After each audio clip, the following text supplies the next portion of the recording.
welcome back to History EduLearn. Today we are going to start a new lesson from 8th standard SPL Understanding Secularism. Secularism is an important feature of Indian Constitution. Secularism means to treat all religions equal. In India, we have many religions practiced together.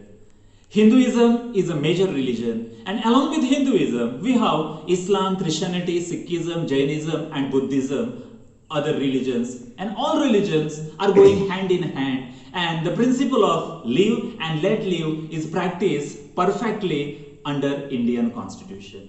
In this lesson, we are going to study about the different countries which are practicing secularism, and also we are going to study about the theocracy and the countries which have religion as the important factor. So students, let us begin without wasting much time our second lesson from SPL section, Understanding Secularism. Secularism is to treat all religions equal. It is a belief that religion should not be a part of the affairs of the state or of public education. It does not mean separation of religion from state. Instead, state supports in neutral manner in affairs of all religions. Equal opportunity for all religions to grow and practice religious belief is given by secularism. In India, religion has been an important part of the country since ancient times, because Hinduism is the majority religion in our country, and it is said to be the oldest religion not only of India but of the world. Its origin is about 5,000 years ago. The another religions like Islam, Christianity, Sikhism, Jainism, and Buddhism also are practiced in India, and all religious people are living in harmony. Thus, Constitution emphasis on let live and let others live.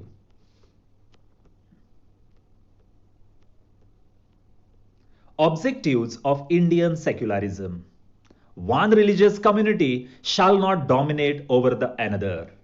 For example, Hinduism is a major religion in the country, so Hindus don't have any right to dominate over the minority religion like Buddhist, Sikh, Jain, Christian, or Islam.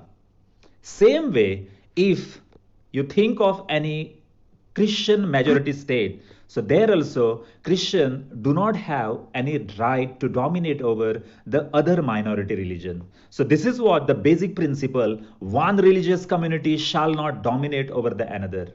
Same time, state doesn't forces people to follow a particular religion.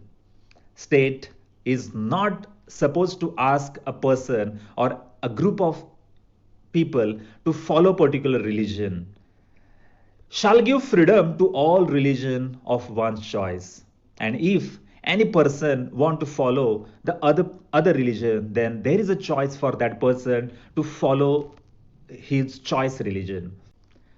Secularism also stresses that religion is separate from state. The state, that is government, and religion, which is religious institution, this both must be separate from each other, and both should work independently in order to prevent majority religion from dominating minority. This concept also aims at communal harmony and avoid communal tensions. The communal tension may occur because one community when violates the another community. The example, Bombay Blast 1992 and demolition of Babri Masjid. Also, this feature aims to protect freedom of individual religion. In secularism, each individual religion is given equal freedom for its upliftment. So, for example, whenever you go to the bank, there it is written in the bank that the Sikh are allowed to carry a small sword, that is Krupan, along with them inside the bank, but other people are not allowed to carry it. Or whenever Sikh boy or a girl, the people, Sikh people, when they are riding a two-wheeler, at that time they are also given excuse and they are excluded from wearing a helmet because they are wearing a pagdi turban, and which is an important religious belief of Sikh. So Sikh are given excuse from wearing a pagdi and also keeping a kripan along with them. Also, some minorities, they are given special provision under this secularism to open their schools. Now let's find out how Indian secularism is different from that of America's secularism. As we know, America is said to be the one of the earliest state or the country to adopt this secular form of government. In America, there is a strict separation between the state and the religion. State and religion both are separate and strictly it is followed because state have no right to interfere in religion and religion have no right to interfere in state. But is that the same situation in India? No, it is a little bit different one. In India, state can intervene in religious affairs. If something is happening wrong within the religious community, then government have right to intervene. For example, in Hinduism, Hinduism is divided into Varna system. It is a caste-ridden society and untouchables are most of the time having no rights. So if their right is violated, then the government plays important role and giving right for the untouchables or that class to perform all the rights in Indian society. In Muslims, if you think of a Muslim, recently Indian government banned triple talaq. What is that triple talaq? If a husband says talaq, talaq, talaq for the 3 times, then his wife was given easy divorce. But with the new law, now this is not possible. So triple talaq is banned by law. Also, there are some forceful conversions. Religious conversions are taking place. So no one have right to do forceful religious conversions. So here in India, state can intervene in religious affairs like untouchability, triple talaq and all this. So this is India difference between Indian secularism and American secularism. Even the subcaste in that particular religion, they should be protected under secularism. Within Hinduism, as we know, Hinduism is divided into Varna system. Christianity is also divided into 2 sections, Protestants and Catholic. Also, Muslims, they are divided all over world into Sunni and Shia Muslim. Pakistan is said to be a Muslim country, Muslim state after Indonesia, which is having largest Muslim population. This is what we all discussed about secularism and how it is been practiced. Now, let us take a tour in some of the countries of the world and let us find out how undemocratically this secularism value was not practiced in some of the countries. Let's see the first case study of Germany. Germany was ruled by Hitler, Adolf Hitler, and he had a deep hatred towards Jews community. Jews who were in minority, and Hitler had a hatred towards this community and he decided to eliminate all the Jews from his country, and that's why he ruthlessly, brutally killed thousands of Jews, and that's why Jews either they were killed or they escaped from this country. And it is said that another country, Israel, which is a Jewish country, when this thing had happened to them, they also had a deep hatred towards other religion, and they also do not promote any Christian or Islam religion in their Israel country.